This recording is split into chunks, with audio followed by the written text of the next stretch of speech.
The Big Footy Port Adelaide podcast is proudly sponsored by New Vision. My team, Conda, power.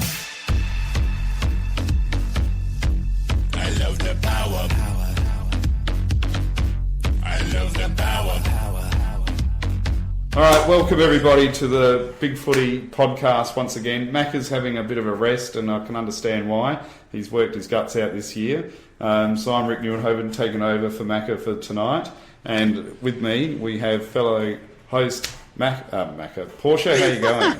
I'm doing pretty well. And while Macca's not here, can I just say, I mean, it's pretty obvious, I guess, probably to listeners, but it's really obvious to me how much work Macca does. I mean, Rick and myself just sort of rock up, although Rick, I think, does a bit more wheeler-dealy stuff. But as far as the actual grunt work for every week, Macca does a hell of a lot. And good work to him this year. Might as well say congratulations while he's not here to be all bashful about it. So well done, Macca. Clap, clap, clap. Yeah, absolutely, Macca. And don't feel too bad. We can't leave him completely out. We'll send him the audio file at the end of the show so he can still edit that for us. So he can still have some form of involvement. So that's good. All right, let's get on to the big grisly topic of the draft period. It's finally happened.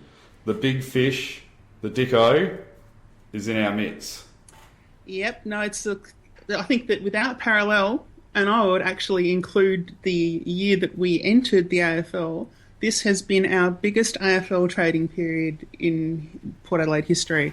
Because if you think about the players that we got in that trading period in 1996, it was what John Rombotis and stuff like that. I think not a great selection of players, but we've managed to not only fill a hole in our side that we desperately needed to fill. We managed to fill it with an age-appropriate player, and I'll talk about that a bit later.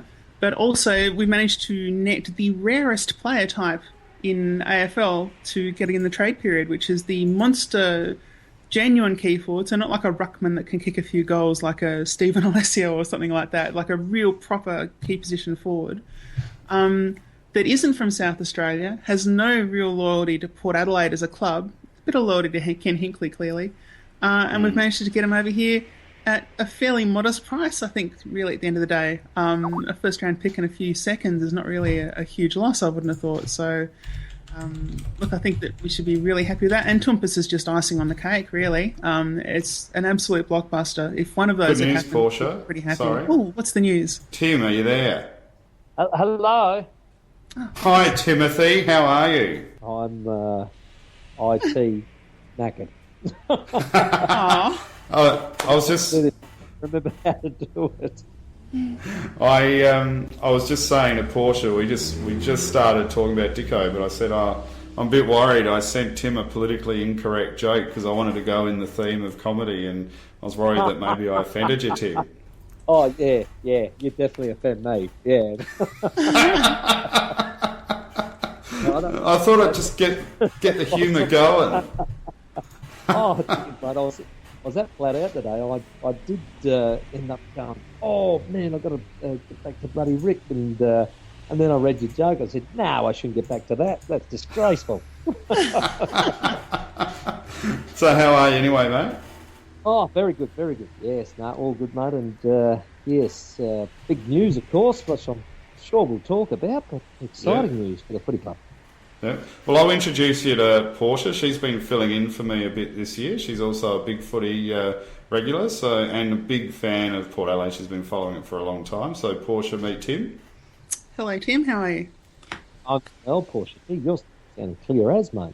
We've put the hard word on her about being professional, like me and Macca, because we're always professional. And your golden microphone, mate. What's going on? It's a quality microphone. All right, so we're just talking about Dixon, and Tim, I'd like to hear your thoughts on this, because Portia's actually saying that she reckons this is the best AFL trade period Port Adelaide's ever had. Yeah, it might be, actually. Yeah, to tell you the truth, it probably Port Adelaide hasn't been renowned for doing too many deals in this period, but I must admit, getting Paddy Ryder and I think Jared Pollock the year before was pretty good too. So, but this seems to be a whammy. Yeah, look, I'd probably say that if you're talking about the esteem of the players that we've got in, I mean, I think really the only two that'd probably be comparable would be probably Byron Pickett and Damien Hardwick. Those 2 years in a row that we got those 2 players in. But in that case, I don't think Damien was probably 28 at that point, I think, or close to it. Whereas we've got Charlie Dixon right in his prime. It's pretty amazing. I think it would be pretty hard to beat this one. I think we've peaked. I mean, might be right there, Portia, but those 2 were fairly important to us going forward to win a flag, weren't they?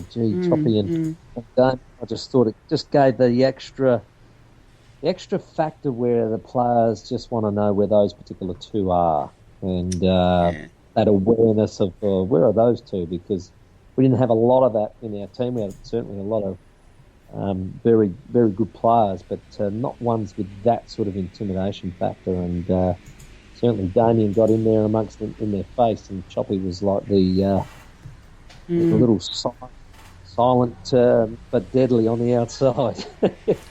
Yeah. That worked perfectly. Hopefully these 2 are as impactful. Well, that'd be fantastic. So what do you guys think made Gold Coast roll over from wanting 2 first-round draft picks to accepting the trade that they finally got? Look, I would probably suggest that it's just the fact they were running out of time, and at the end of the day, Charlie Dixon is out of contract. If he had actually finally come out and said he'd come to us in the draft if he needed to, which is really pretty much the biggest kick in the bum you can get for an AFL club, so I think they probably did it, basically. Yeah, my understanding was pretty much that Gold Coast knew that we were trying to do a deal with Jimmy Toumpas, and they thought, I reckon, that we may need to hasten that deal, and then we'll blink and do the deal that they wanted for Dixon to get the Toumpas deal done. But because we were able to do the Toumpas deal prior, that actually, then I think they thought, well, gee, now there's a different scenario on the table. So I think they thought they might be able to outlast us, but in the end, I think they probably thought, gee, we better get this done now.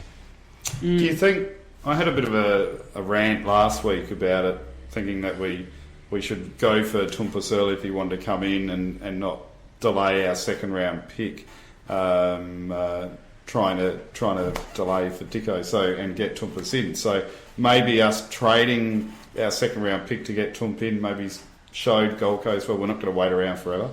Yeah. Do you think that psychology might have come into it? Yeah, absolutely. I think obviously your rant worked. I think that's what it's about. Well, you don't need to pander to him. But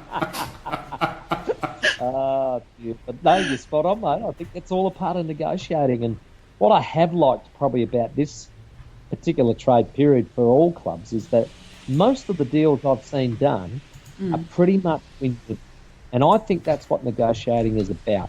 It's not about me coming from the South Pole all the way to your North Pole. It's about us meeting somewhere near the equator.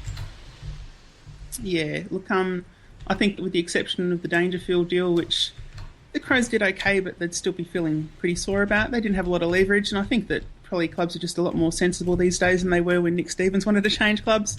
Just knowing that the middle ground is actually a better way going forward, because if you, when you have big fallout in trade period, I think that clubs are a bit more aware also that fans are listening these days, and so are the media. And if you can't get trades done, then it's entirely possible that'll be part of the impetus that causes someone to lose their job eventually, I would have thought. Did you hear the cars just screaming past my office then? This is the safe suburb that I live in. I did hear something there. I just thought it was you revving up in the background, mate, ready to take off. There's not much you can do these days without it being well and truly noted. And, you know, with all the technology and the instantaneous ability to get hold of that is where now people are a lot more accountable. But yeah, look, in the end, I think it's made trade better. I still think trade's probably a bit long. It used to be a week. Maybe it needs to be 10 days. But I think 2.5 weeks, whatever, is probably a bit long.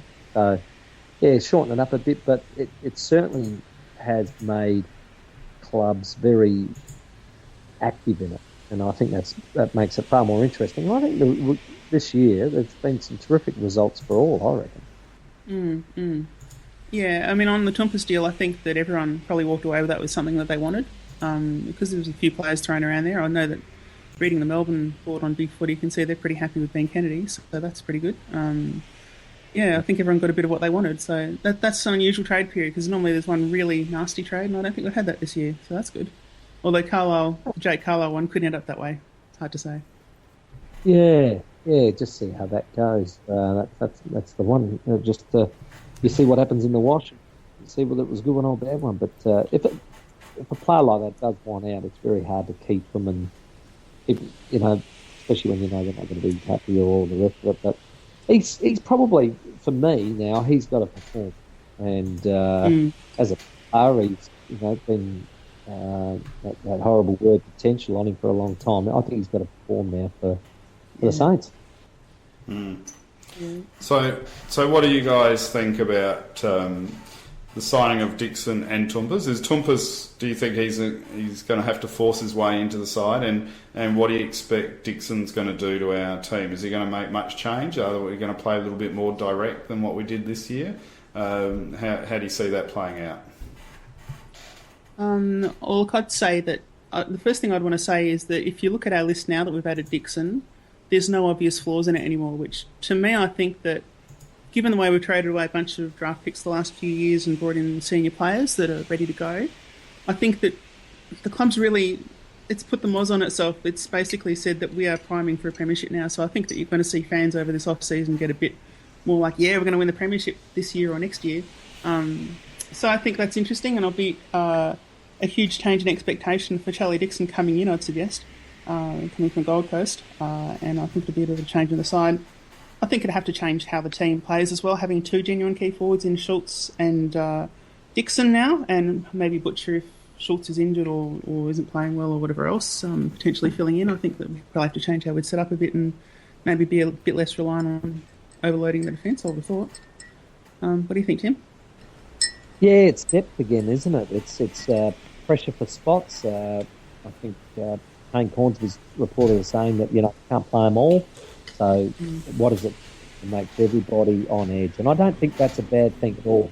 I think there might have been a subconscious, comfortable sort of feeling amongst the group this time last year, and that sometimes you feel like, okay, well, it's just in a way, but accidentally it gets in your subconscious, and I think that they want to. Now I think everybody's on the edge because, as we saw, most some of the senior players that weren't playing well got dropped eventually, and I think they came back better players and played better footy. And I think there's that element of being on the edge that is so important. And I think now with this added depth, it puts everybody on notice. And I love that because when you're playing, you want to play well, you want to contribute, and then it's a matter of who's in the best form is in the team at the time, and that's a good thing. That's a really good thing. So, Jimmy gives us again a player in the ilk of a Polak type player that again just adds more and more depth to us. But and I think both players, again, bigger expectations. And I'll tell you now, Port Adelaide fans bring that out of anybody. That's what we're about as a footy club. We've got expectations on you to perform. The simpler. So you've got that on your head.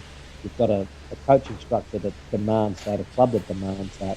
You're going to do a good pre-season. You're not going to get away with anything understanded, that's for sure. And then that will bring the best out. For Jimmy's sake, he's home, and I think he's a good player. When I saw him play in Woodville West Times Premiership in 2011, I said, this kid can play. Poise, he's got very good skills, an understanding of the game, but he never looked settled to me in Melbourne, and I think he'll, with those two factors of having a really good pre-season and being inside a strong club with big expectations, I think that'll do him the world of good. And that's the big thing. I've seen him play a bit. I think he's got lots of talent. I think there's a big step for him to take now, and that's in producing second and third efforts. And gee whiz, when we played him, and I know we probably wanted to play well when we played last game in Metricon Stadium, he kicked the goal that conditions that the body like a small forward should do. And I think that's the magic he can do. That's the talent he's got. I just want to see him, really produce second and third efforts and become a really powerful target. Yeah. Can I just ask a question, Tim, just basically on your experience with Port Adelaide premierships? I know that a few years ago there was a big talk about how Geelong's mindset changed before they won in 2007 and had Max Rook and a bunch of other blokes saying, look, we want to win premierships. Is there a real mindset change within the club and within the players and the team when that sort of thing looks like it's a possibility or that you believe you can do it? And where would you say that Port currently are on that? Is it that Port think they're building to something, or do you think there might be a change in that attitude, or is it really just a matter of just turning up and doing the same thing every week and just relying on your hard work to get the results? My slant on that is, firstly, Geelong, they had the biggest kick in the pants because they didn't make the finals in 2006. There was that massive review. So you got a whole club on edge. That was a whole club on edge, and they put everybody on notice. I think from our point of view, I think they, as a footy club overall, we just did some things that we learned enormous amounts of lessons out of, in my opinion. And pre-season, I think we would do that completely different. When I'm saying pre-season, I'm talking about the actual trial games. I thought we treated that with almost a bit of contempt, if you like. Played a game at Norwood Oval, strolled through it, beat the West Coast and thought, done enough. Took a ridiculous outfit, that's to be honest, up to Albury to play against a reasonably strong Richmond team. I didn't see any sense in that, and I thought it was good form. Then we came back and thought we were for the real stuff. We were shocked by the way Adelaide attacked us, and that was sort of we didn't go in to round one with good form with anything and anybody. And I felt like it was an old thing that John Cale used to say to us all the time. He said, one, you can never flirt with your form. He said, but even if you're playing a trial game, you've got to go in hard because you come out hard. The minute you think you can muck around and just play on the edges, you'll get hurt. And I felt like we did that through that pre-season, and it wasn't right. It wasn't the right preparation. I don't think it had anything to do with fitness. You can say other people took over and did this and did that, and I don't think it had anything to do with that because we proved we could end up running out games later on in the year. But I just felt like we mentally were a little bit ahead of ourselves and we got bitten. And it was more so after that first 5 rounds. We were 3-2 for the toughest 5 rounds, and then we won 2 out of 7. Yep. And lost to 2 bottom teams. And that was the killer. That was the killer. And we were in a hole that we couldn't get out of at that stage. So, look, the way we finished the season was more like us. So would you say that I suppose that attitude towards approaching the game, was that something that just sort of built on those small pre-season things, or would that just sort of just be an expression of something underlying that sort of, I suppose, represented our whole off-season from the year before, where we probably thought, I know as fans we all thought, we were probably a really good premiership chance this year, and I suppose players probably pick up on the same sort of vibe. Do you think it's a long-term thing that needs to be corrected, or...? And that's hard to arrest, because all pre-season, all I could hear was, now there's expectation, boys, there's expectation. How do we live with that? How do we manage that? While you're saying that, what you're saying is, you're a chance of the flag. Yeah. So that sneaks in, and then you think, geez, I'm better than what I am. And one of the great things in the particular era I went through was that David Armfield in particular would get us in a huddle and say, you know and I know, but the minute we think we're any good, we're not. And that was about keeping yourself and your teammate on the edge. The minute we think we're any good, we're not. And we had to keep ourselves on the edge. I think Portia crept in that they thought they were just that little bit further, and you have to live on the edge. Like I say, AFL, this is a week-by-week proposition against teams that can beat you at any time, and we found that out the hard way. So how do you encourage your players to see the games that way? Obviously, there's been a couple of kicks up the bum in the last couple of seasons at key points, but I think that's probably been an issue with the power for a few years now that they've maybe thought they were a bit better than they are. As I suppose, just maybe not as individuals, but as a group. And how do you correct that? Like, how do you keep people in check? Is that really one of the things where a bit of leadership comes in from the playing group, or is it directed by the coaches, or it's sort of the whole club comes together and refocuses? It's not, the whole thing. I don't think we've been thinking that.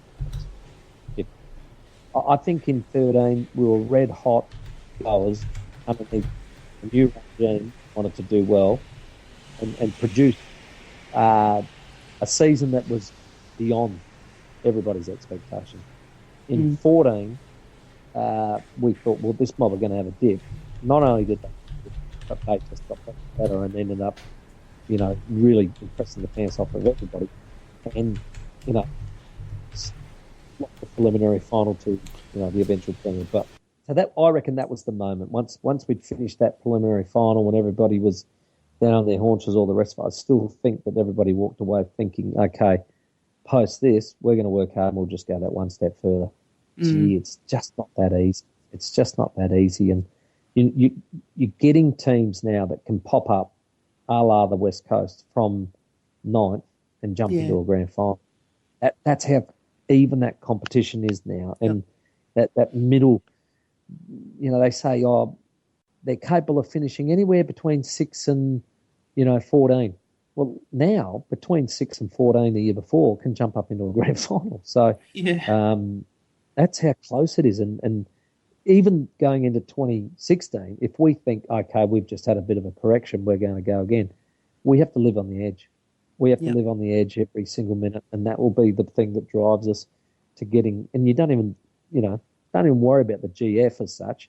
Let's just worry about ourselves prepared for round one and winning as many games as possible that minor round to make sure we're in a position to have a crack at the finals. And that means top four, doesn't it, really, for me? Yeah. Well, I mean, I posted up as everyone's going, my God, give us the Premiership Cup now, earlier today, that what's the old cliche, a team of champions doesn't beat a champion team. And I still don't think we played as a team last year at times, and hopefully it improves this year. I guess the Twitter sphere before I call's breakdown was going quite strong, and Tim and Portia, one of them was the fact that people still think we're going to trade low. What do you guys think? I think there's two cases to be made. One is strictly to do with list management, and the other one is to do with the fact that he's a top bloke around the club. So the first one, you'd probably say, I reckon you'd have to say yes, because he's got a high value right now, and if he's playing second ruck to Paddy Ryder next year, then he's probably going to be underutilised. But in terms of, I don't know how he fits into the team and how he's sort of part of the fabric, that's probably the area where there's a bit of leeway to say don't do it. But ultimately, he's under contract. It's entirely up to him what he does. So it's out of our hands, really. Sorry, did you say that the tweet said that he'll still be traded? Was that? Yeah, well, that's what they're intimating. There's random chit chat that we're looking at trading low. Oh, okay. No, it won't happen this year at all. No, they've already stated that, and one thing I learned from Ken Hinkley is he's not one for throwing out perfect. So no, they'll be hot on that, and they are definitely going to keep Matthew Lobe. There's no dramas whatsoever there. I mean, I think the way we've traded, I don't think we need to anyway. I mean, we brought in another outside runner, which is what we were short. Is he going to deliver? We still don't know. And we brought in a key forward. So, I mean, really, coming into 2016, we've got a no-excuse squad now, as far as I'm concerned.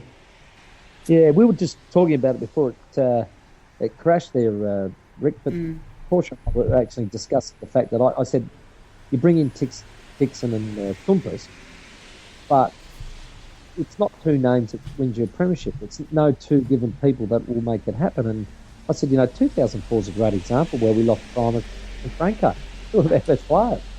And you're able to put the flag. So you have to be good enough and enough depth to be able to carry anything that may happen in a season. And that's I think, probably where we fell into a little bit of a false sense of security last year. Paddy Ryder, the missing piece, and all the rest of it. But I was saying to Portia that it's about Paddy fitting in and everybody fitting in with Paddy. And then I said inside the coach's box, we've had Alan Richardson in 2013, we had Phil Welsh in 2014, we've had Michael Voss in 2015. We're having Nathan Bassett in 2016. They're adjustments as well for playing group and for coaching boxes. So, yeah, there's a lot to be said in all of that. But again, making sure that we're on the edge as a footy club and as individuals, we just want to be a part of it, and everybody wants to be a part of it, and not saying that's why we're going to win it, just pointing to one or two individuals.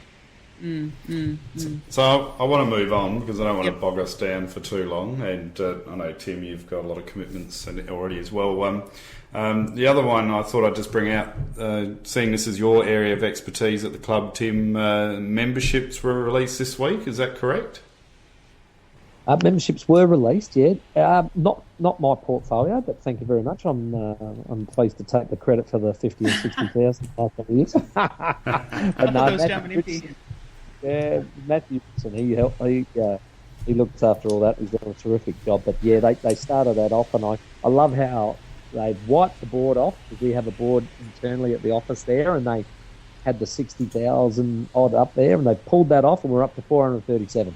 So that was the end of the day. 437 members at the moment, but we've got something like 30,000 members that basically say, yep, we're ready to renew straight away. So that's a great base to launch off. Terrific base off, and certainly a long way from where we've come. But yeah, it's great because this time of year we bring in what you would say is time-specific employees to come into the group, and we get fresh faces that come in and just get on the phones, of course, and help with this membership drive. And it's just great that they all come in, they're proud as punch, they wear their port gear, and they're just like all of us, they're just crazy port people who get the chance to help the club get the membership numbers. So yeah, pretty exciting stuff, mate. I'd assume with the board of 60,000 rubbed off, there'll be a new budget, most likely 60,001 that we have to beat this year, and corporate sales are going to have to double again, I would imagine. Yeah, we get whipped every day. I feel like I'm in a scene from Ben Hur, mate. Just with the chariots and all the rest of it in the galleys and whipped. But look, that's all part of it, and the more we can do really well in membership and corporate sales, the more we get to spend in the footy department to make sure that we're, as close to the Joneses as possible as far as that goes. But I don't know what the budget number is for membership yet, as far as what their target will be. But 60,000 last year was fantastic. But who knows? I think in a few years' time, we could definitely be a 70,000 member club. And Portia shared with us at the start of the show fantastic news that they're bringing back the polywaffle. How do you feel about that? About time. How good am I going? I didn't even know it was out of circulation. You must have really missed it then.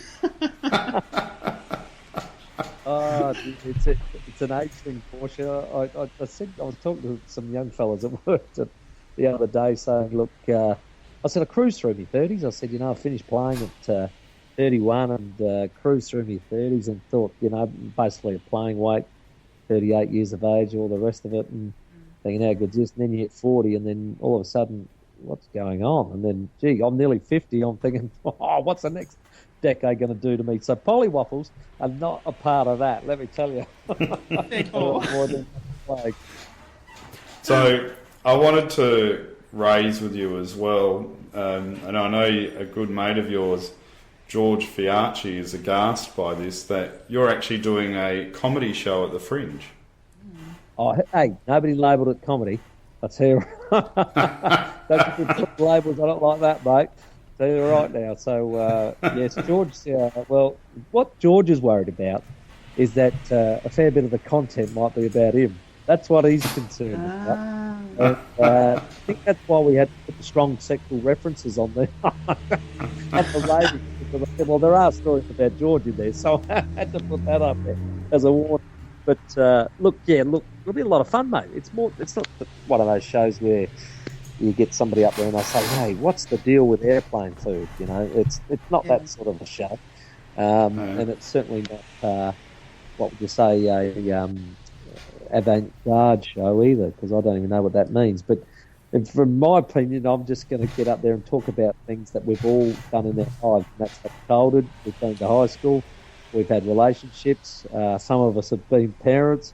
And some of us have enjoyed the confounds of a footy club. And that's pretty much where I go with it, and tell stories about all those sorts of moments in my life and that I know are relatable to others, because they'll all be thinking, geez, yeah, I got a similar story to that. And I think that's the best thing about it. It becomes relatable, and you go home hopefully feeling like you've had a good time. And I got one little surprise, and that is I've always probably in the back of my mind thought I could have been a game show host at some stage. So be a game show somewhere in that fringe show. Don't worry about that. Where I think I'll get some couples up to participate in Timmy G's idea of a game show. So is it one of those shows where you've got a really strict set, or is it going to be a little bit different every night? So if people are really big Tim Ginever fans, they can come multiple nights and not be bored. Yeah, well, I think for my own entertainment, I've got to mix it up. But I know that there's particular groups, and one thing I suppose that's amazing about this new world with the social networking is that people find out about it very quickly. And I thought the release was on Wednesday, and it was on the Monday, and my phone's going absolutely berserk on the Tuesday, and I thought, what's happening? What's going on? And of course, it's all these people I've either worked with or went to school with, or you name it, and there's all these different groups saying, yeah, we're going to get this group together and we're going to go on this night and rah-rah. And all I say to them is, just tell me which night it is, because I need to talk about it. And that's the great thing about it, is I'll have groups from different workplaces that come in, and I'll be able to tell work-related stories that they will sort of know about. And for somebody who wasn't there, it doesn't matter, because they will have something similar that would have happened to their mate or somebody at work with them, and these guys will be laughing because they'll know the characters inside the story. So that's the beauty of it. I fix it up. So do you reckon your brothers will get a gig in this storytelling? And I guess the other one is, it sounds like it won't all be footy related either. No, that's correct. It won't be all footy related. So those that sort of go to the fringe for other reasons would enjoy it as well. Just get a mention as well. There's some.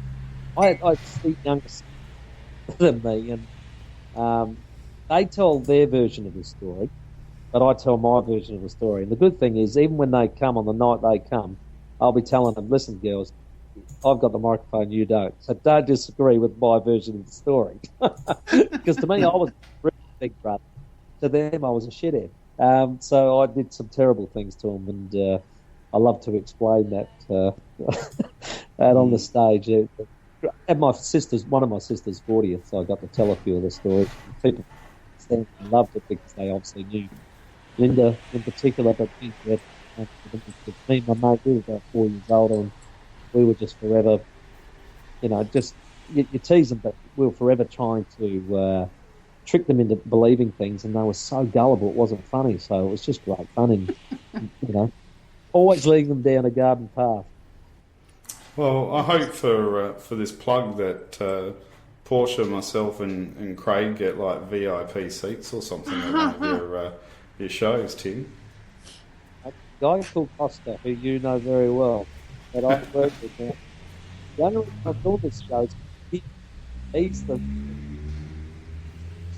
my eldest is Colonel Tom Park. I'm working 30 shows at Vegas, and he's on the slots.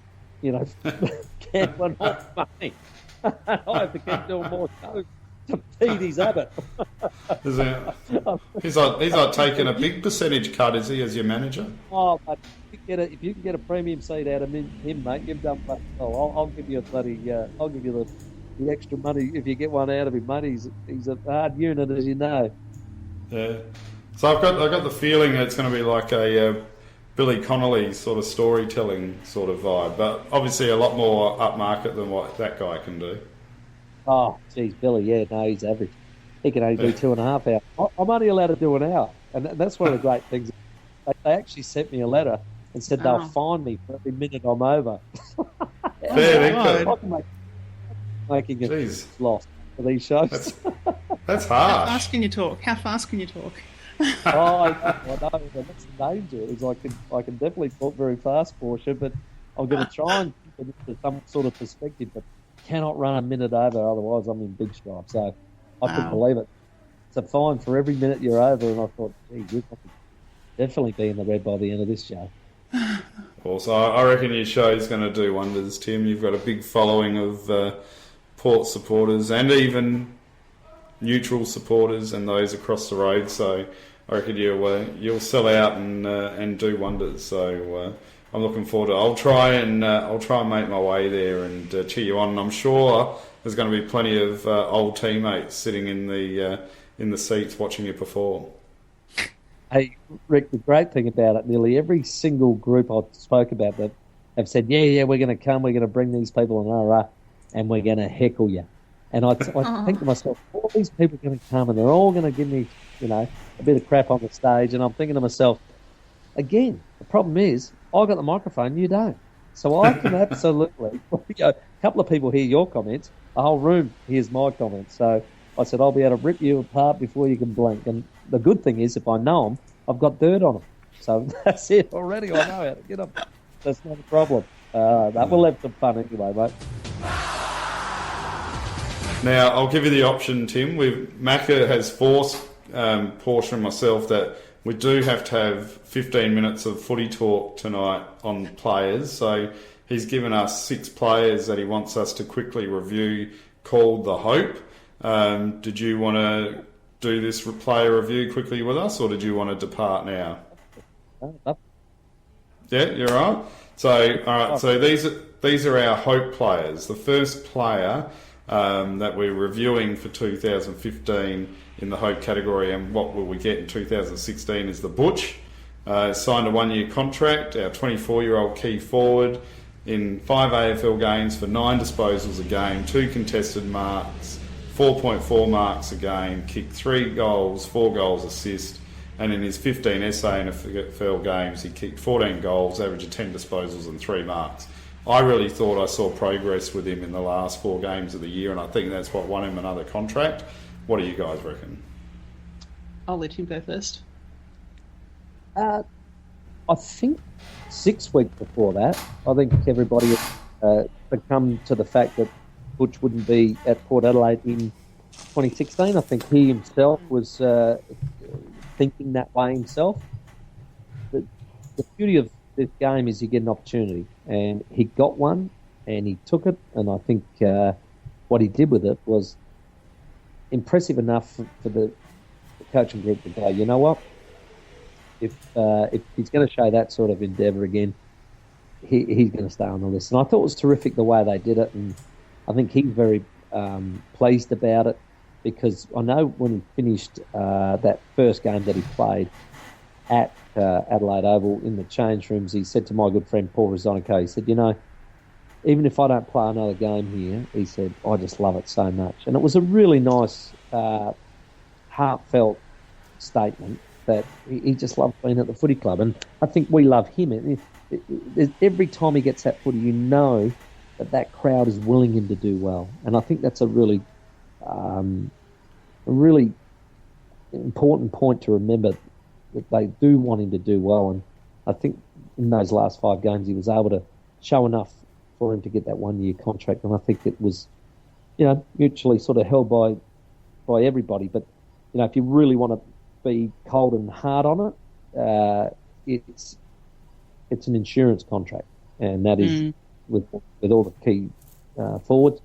It is basically he'll be 3 or 4 deep, but he's insurance, and hopefully a very good insurance tag for us.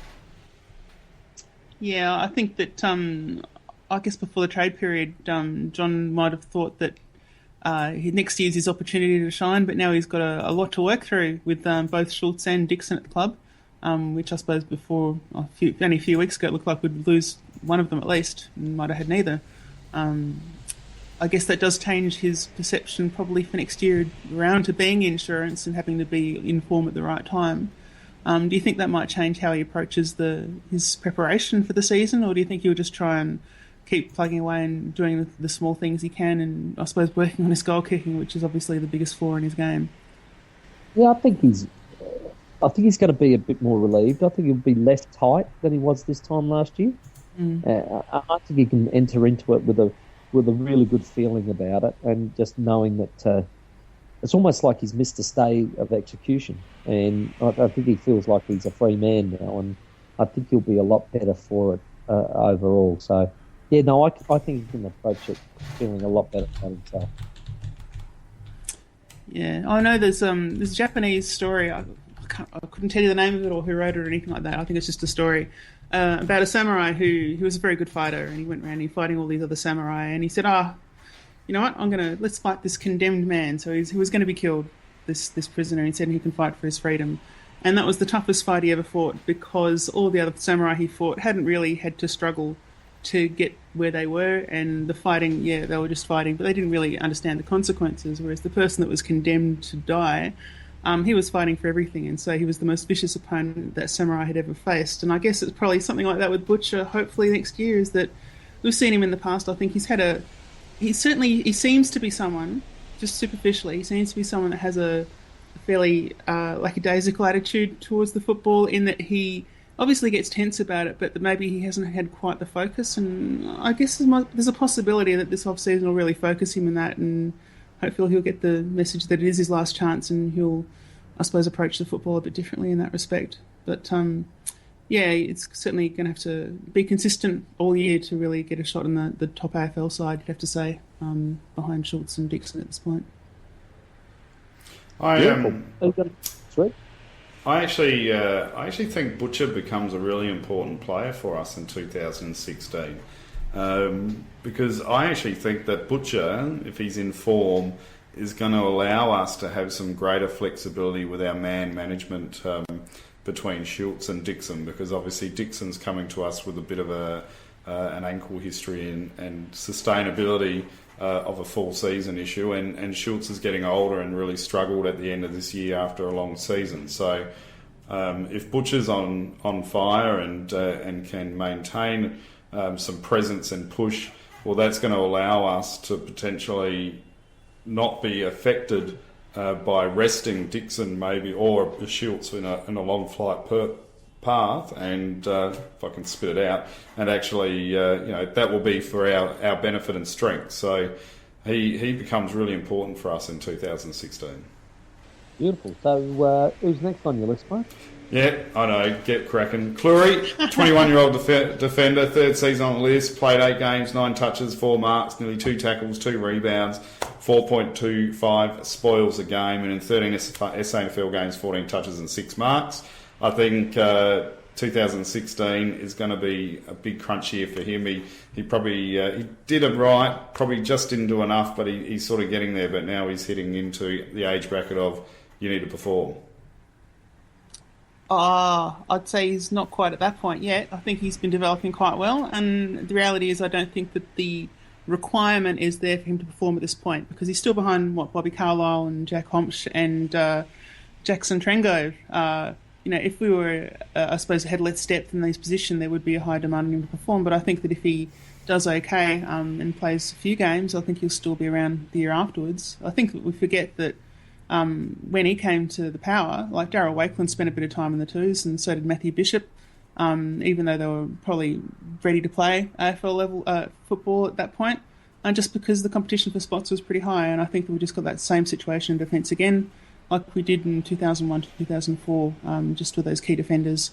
And that's good, because, if you lose a key defender, that can end your season. So it's good to have I think I'm pretty confident in Cleary as a backup in 2016, to be honest. And I think he had a pretty good 2015 too. Certainly, I think that, I think he's in a good spot for next year. And I think if he just keeps progressing, he'll do pretty well. I thought Tommy actually this year found out that, yep, I can hold my own at that standard. I think next year what we've got to do is then go, okay, so how now can I get creative? Because what I found him doing was just making sure he shut down an opponent and he could get enough of the footy himself. And I think that's what they'd be looking for in his development. Is like, okay, mate, that was great. But this year, we want you to not only try to do that, but create. And he did it at SNFL level, but I don't think he had the confidence just yet at AFL level. And that's the next step, really. Do you think he'll really get that opportunity to do that in the AFL side, though? Because if you look at our defence, there's a lot of creators there. Like, among the tools, obviously, Jack Compch is pretty good, but then you've got, Broadbent and Pittard and Cracker and O'Shea and basically, or Hartlett, obviously, when he's playing a bit of a defensive role. We've got a lot of creators in that back line, and I would have thought there wouldn't be that many opportunities to rebound for him to really make his mark. Do you think that might be the case, or...? Oh, no, his position is either fullback. He's either Trengo, Carlisle, or Honch. Yeah. That's him. And what I'm saying is, in the last few years, let's count up how many games Carlisle and Trengo have missed. Yeah, and, true.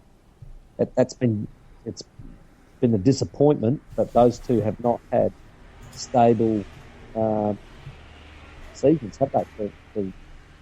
Consistently with each other in the team. So Jacko's always doing something to himself that keeps him out for 5 or 6 weeks. Always does a great job in recovery and comes back fit and healthy, but gee whiz, he misses a lot of weeks, and that's where Tommy's got to shine, and Tommy's got to take one of those positions at those times, and that's where he's got to add those other bits to his game, is where I'm saying. But yeah, no, he's not in the Hartlett, Broadbent, Pittard roles at all. Yeah. We need Trengo and Carlisle to pretty much play a full season, and I think that would be very good for us. The next one I think will be a quick one anyway, and it just shows the unfortunate side of football with injuries.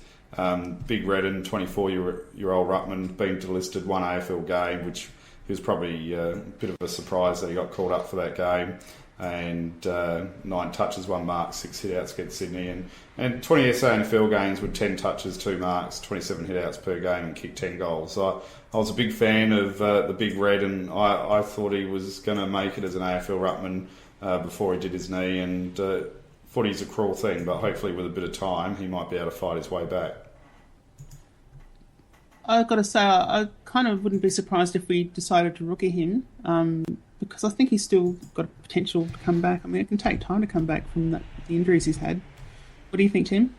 I was massive him by the big long off that he had, and I thought his ruck work in particular was almost Brennan Lade-like with his palming, but he had a really long, laborious year, which he struggled with, and never gained any sort of form that you said, yep, let's push him up. It was never that form in the SNFL that said he's going to dominate, he's going to take over. So they've delisted him, like you said. They may rookie him, but I think they're thinking if they got Dixon, then they're going to have plenty of options for rucking. So I don't know that they will rookie him again, but he's certainly a lad that could come good. I think he's still got time. He's still got age on his side, and I just think he's got to work a lot harder. And you never know; these big blokes can be picked up again, because there's not too many with his skill level. He's got great hands. He can kick beautifully, and beautiful palm. I think his motor and all the rest of it just weren't up to the standard of AFL, and that's where he's got to get to. Yep, no, that's fair enough. Next on the list, I haven't seen much of this guy at all, so Tim, I think Portia and I will probably rely on your insights, but I know Ford Fairlane or Ron from Big Footy really is encouraged by this guy. Big Billy Frampton, 18-year-old ruck, 11 SANFL games, 8 touches, 3 marks, 12 hit-outs a game, 9 goals, and supposedly he's got a bit of mongrel about him. I love him. I love him already. Yeah, exactly that. You know what? Port Adelaide people just love guys that have a dip. And the thing, when I played, there was a guy called David Irons who, when Russell Johnson was fit and healthy and he was in first rate, David would go down to the forward pocket, protect the blokes. take the odd mark and all the rest of it. But when David Hines wanted to shine, it was when there was nobody else but him, and he had to ruck at 6'3" against taller blokes, and he would just absolutely go at it all day. This bloke reminds me of that sort of work rate and effort and mongrel, and I love that because it's so hard.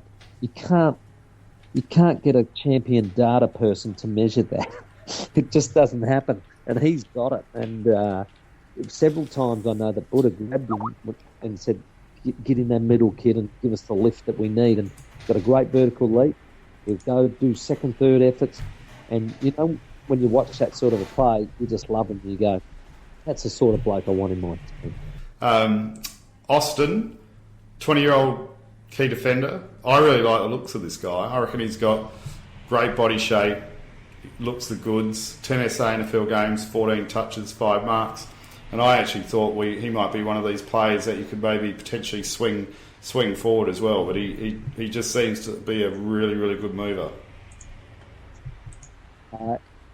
He's a key defender, and I really like him. He the first time we played the Crows in a trial game, he stood Podsy Adderley and kept him to 1 goal. And I thought, for a kid that came straight out of the system, unfortunately he hurt both his shoulders during the season, and he is very courageous, and he's had to have those touched up with a bit of surgery in the off season. But he's basically, they're looking to groom him to be the next, string top, because he's very down, very good one-on-one, and I think he's Look, I don't know a lot about Austin apart from his drafting. I certainly think that if you look at the age of our key defenders, he's just that nice rung behind Cleary, and will keep a good chain of players coming through if he keeps developing well. So I haven't heard anything about him that's negative, and he certainly does seem to have the build to, I suppose, really put on muscle and be a top-line AFL player. Certainly physically, so it's just a matter of the work, and Keating is learning the game plan and all that. So yeah, I'm pretty confident he'll be around all the next year, and hopefully he'll keep progressing well. And he's got another footballing talent. He's a very good looking young man, so I reckon he'll do well with the ladies as well, old Logan. The other player, and I know Macca is a big fan of this guy, Dougal Howard, 19-year-old key forward, still young, very raw, 14 SA NFL games, 8 touches, 3 marks, 6 kicks. I thought as the season progressed, he started looking very good. Yeah, he's... I think he's behind Logan and Billy at the moment as far as the way he adjusted to SNFL. I thought it was a bit above him at the moment, league footy in the SNFL. I didn't think he was quite ready or up to it, and you could see glimpses, but I honestly thought that he wasn't getting anywhere near enough ball or getting to enough contests. And unlike the other two, I was really surprised at and quite impressed with at SNFL level, I thought that Dougal was just a bit beyond him. Now, what I have seen is there's definitely the talent and potential there in glimpses, but he's going to have an enormous pre-season and then have a big impact. He's got a nice leap, good hands, can play forward or back, but needs a really good pre-season, and that's a settling year for him, but I think he can have a much better year in 2016. So would you say it's more about his focus and attitude, or just his fitness at this point while he's sort of building up? Now, all 4 kids we got, because Jesse Palmer, I'd imagine, might be the next one, but all 4 kids we got have got terrific attitudes. They're terrific lads. They've adjusted well to living away from home, and they've fitted into the SNFL, what would you say, the SNFL program really well. And there's been nothing, I don't know that they'd have too many crosses on their names as far as their report card goes at the end of the season. So, yeah, pretty impressive kids. Mitch Harvey's next, as we all know, 20-year-old key forward, 18 in SNFL's games, 10 touches, 4 marks, kicked 21-14. Everyone was a little bit shocked, I think, that he was terminated so early. But I guess maybe it came down to him and Butch in the end for staying on the list. Yeah, look, the sort of reports I got was that with all these other tall lads that they got same height-wise, their big concern with Mitch,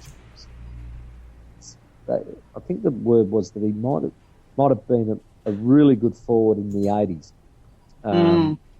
Saying that with what they need him to do today, that he wasn't getting up and down the ground the way they want him to in AFL. And that they thought that that's going to take a lot longer than what they're prepared to wait for. So I was a bit the same because I like Mitch because he had a fair bit of grunt in him, and he has a bit of a go, and he's still a young big fella. But and the one thing I didn't see was enough change in his body shape to suggest that he could do what they were asking. And that was the thing. I still saw him maybe carrying a bit of puppy fat on his legs and his waist, and I would like to have seen that absolutely, trimmed down. And maybe that's why he wasn't being able to do the things that they want him to do. So still a kid that hopefully doesn't lose too much confidence. I like it as a lad. Like I said, a lot of grunt, a lot of talent, I think, in there. Again, when they're so young, they've got the ability to bounce back. It's not over. And last but not least, Mason Shaw, a 21-year-old key forward, 10 SA NFL games, 6 touches, 3 marks, 4-3. Another one, injury prone, underperformed. It's a bit of a shame. It showed a lot, but just couldn't deliver. Yeah. Did you see him at all, Portia? No, not really. No, unfortunately. I saw a fair bit of him in his games that he did play at SNFL level, and I was thinking to myself, well, gee, I like this kid's hands, very good hands. He had osteitis pubis for the whole pre-season and most of this year, and it just did not give him anywhere enough time out on the oval to do anything. And in the end, I don't know what the report card he got from the coaching group, but yeah, I think in the end they just needed more out of him, and I just don't know. I think it's unfortunate. He just, physically couldn't give it. So he lost an enormous amount of weight too during that. Obviously, working to try and get over it in the sweat box and all the rest of it. But I didn't like that. He was actually too thin by the end of it. But I always thought he had some potential. But yeah, again, he's a big kid. They take time, and sometimes the AFL doesn't allow that anymore. If the club already knew that, that Dixon was in the works, then they'd certainly be looking just for list balance. They had to lose a key forward off the list, really, sort of to fit him in. And I guess at the end of the day, if you're at the bottom of that list, then you get dropped, even if you've got a bit of talent or a bit of potential. Yeah, you might be right, Portia, because they put them all in the groups. They got tall forwards, small forwards, mids, small mids, big mids, all the rest of it. So they've got all that up there. And you're dead right, mate. They might have gone, gee, have a look at that. Yeah, no, we're a bit top heavy. Yeah. I mean, just quickly, as a parent, if I look at it from a parent's perspective and know my kids, I'd be saying to them, Shaw, Harvey and Redden, boys, you're only 20 or early 20s. Just keep working hard. If this is really what you don't want to do, they've still got a few years in front of them to try and re-enter the system if they're willing to work hard. And and that's the same for most of these young guys that unfortunately get delisted. So fingers crossed that that can be the case. Yeah, I agree with you, and that's why I probably said that in my assessment. I really think it's one of the biggest blows that they'll receive, but can it be the turning point? Can it be the turning point for them? There's so many good stories. Sometimes knows how many no's you've got to get to the yes. This might just be one of the no's that they've got to cop. And yeah, you're right. If you really want it, your desire is really there. You can still get there. You can still get there because they do have that size and they have that age on their side. It's now a matter of whether they can get themselves back into the system. Any final thoughts before we close it up? not Mine me. would. I'm just looking forward to, pre-season. I think that's just a necessary evil, and you've got to do it very, very well. But I'm really looking forward to. I'm approaching the pre-season in a different mindset, and living on the edge would be my catch cry for 2016. Awesome. Good call. The thing I'm looking forward to most in the pre-season is actually going to see Timmy G live on stage. Hey, now that's living on the edge.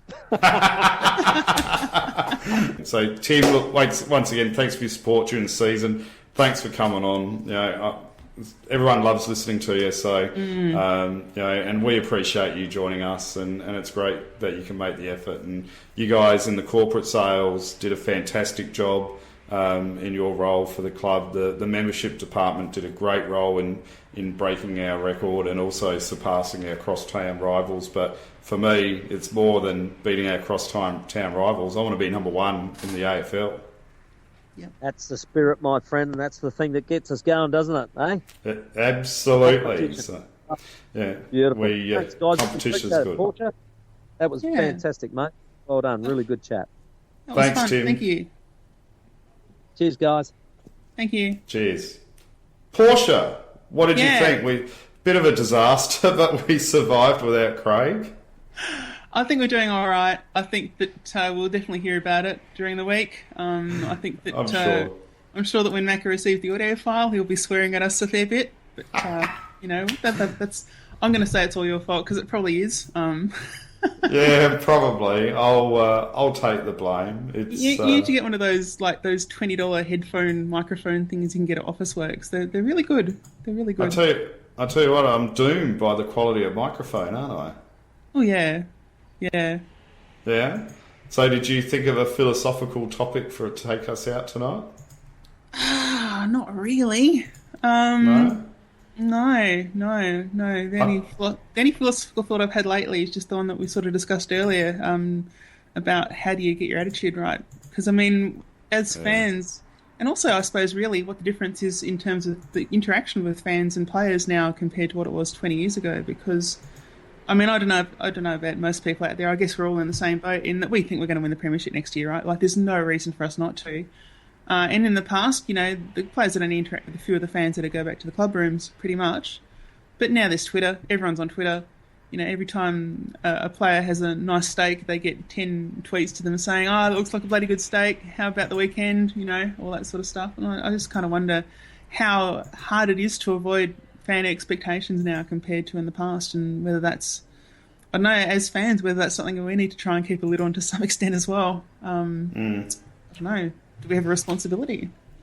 Well, look, at the end of the day, though, I mean, part of following sport is having the hype as well, isn't it? And that get the elation of expectation, which can be deflated when expectations aren't reached. So, do you want to live a life in the flat lane where it's just benign, or do you want to have the fluctuations, I guess? And well, it's maybe not so much about that, but the extent to which you interact with players with that sort of perception on what's going on. I don't know. Like, I mean, it's one of the things they talk about, like with training camps and so forth, or when all the players go and have a pre-season in Dubai or wherever else, is just that it gets them out of the system and sort of isolates them to some extent, which is probably pretty hard to achieve. With any AFL club, quite frankly. The bigger the club, the more so. And let's face it, we're becoming a big club these days. So I just kind of wonder whether that's an impact on how teams are going to perform. So that's interesting to me. So how do you think we're going to go in 2016 hosting a bi-weekly show without Macca? What, completely without Macca? Yeah. Oh my God, what? Yeah, I thought that's what we're doing. Every second Thursday, Mac will have a week every off. second. Yeah. Oh, look, we'll do fine. I'll have to work out how to do the editing and things like that, I guess, just for consistency. But we'll see how it goes. Good work. And I've got to say thanks to everyone that tuned in. There was a lot more Twitter activity, and look, everyone's. I do have a loud voice, and I apologise for smashing everybody's eardrums, but I honestly did press mute on the microphone, so I now know that muting the microphone does absolutely nothing when you're hosting the show. So Yeah. if you feel like it, I can actually sing a song for you guys if you like, if that's going to make you feel better. I think that would just cause more damage. No, you just need to, I don't know. You should warn Macca when you send through the sound file too, because he'll get a nasty shock just like everyone else. That's true. I'm going to get a ribbing online. So I apologize. Everyone's getting stuck into me. So all right. Well, we might end it here, and I'm going to call a friend in need and see how they're going. I just got one last question. Now that we've finally got through all the trading and we've still got some trade period, are you feeling a bit more relaxed and less tense than you were last week? Because you were pretty on edge. Only because, I'm only going by the media, and I was just agitated that what was coming out in the media, it seemed to me like we were going to be sacrificing potential deals again in the pursuit of the one happy deal, and I was going to say happy meal then, and that's what was just concerning me. And what happened is what I wanted to see, that we just said, well, you know what, whilst you're stuffing around with Dixon, we're going to continue with our other strategies, and the deals ended up getting done. We did Toumpas first and Dixon second, so that's why I had angst. So in reality, Dixon was 95% going to come here, and I still didn't like the fact that we declared our hand so early on that pick 10 was on the table. Even if it was, I just don't think we should have come out, even before trade period and gone, yeah, let's do it. I think it's important because if you don't say, if you can't, there's media pressure as well. So if Port come out and they don't say what they're offering, then Gold Coast can make up any old bullshit and leak it to journalists, and it sounds like Port are being unreasonable, and then the whole tone of the week goes against Port Adelaide, and also probably the AFL's tone goes against us as well. Whereas if we come out up front and say, here's an okay offer, I think that's probably a stronger position for us as a club, because then it requires that Gold Coast publicly respond to it, rather than just sort of hide everything and then pretend that we're being unreasonable when we're not. So, I don't know, I'm behind them. I'm quite happy with that pick 10 offer. It was interesting though, because we really had the neutral support in the media, didn't we? No, everyone was saying our deal is reasonable and they should just take it, but they didn't want it. So so I think that from that perspective, it did put a bit of heat on them to actually get something done, but we've got it done. So, and it is exciting. I mean, it is going to be exciting going to the footy again in 2016, and with the underperformance of our team this year, I'm still roaring or champing at the bit to get there and see what our boys can do. It's going to be a bloody big year, 2016. It'll be great. It is. When's the fixture come out? I have no idea, but all I know is that we're going to be annoyed at how few Friday night games we get. We're going to be disappointed with how many Sunday night twilight games we get. There's going to be a week where we do travel to non-Melbourne cities twice in a row, and we'll complain about that, and we'll probably have to go to Perth in round 23. Yeah, I don't actually mind the round 23 game, home or away at Perth. It makes sense from an AFL perspective to switch it, one of the teams, because we're the closest to Perth. Excuse me. So, and if we're good enough, it shouldn't really matter. If we had to go, remember in the early 2000s where we'd have maybe 3 or 4 away games in a row. If we had to go Sydney, Brisbane, Perth, last 3 games from the finals, that would be a bit rough. Yeah. But I think 1 game on, 1 game off. The players are professional enough, and I know hearing Burgess speak at a conference, he doesn't think that travel's that relevant at all, and he used Tim Cale as an example with the amount of flights to performance he had to perform at EPL level and also then at national level, and he quoted the AIS figures, and basically was saying that if they went off the AIS recovery system for Tim Cahill flying from England through to the Middle East for a national game, he would have actually had to sit out for 2 weeks for recovering from that flight before he could play.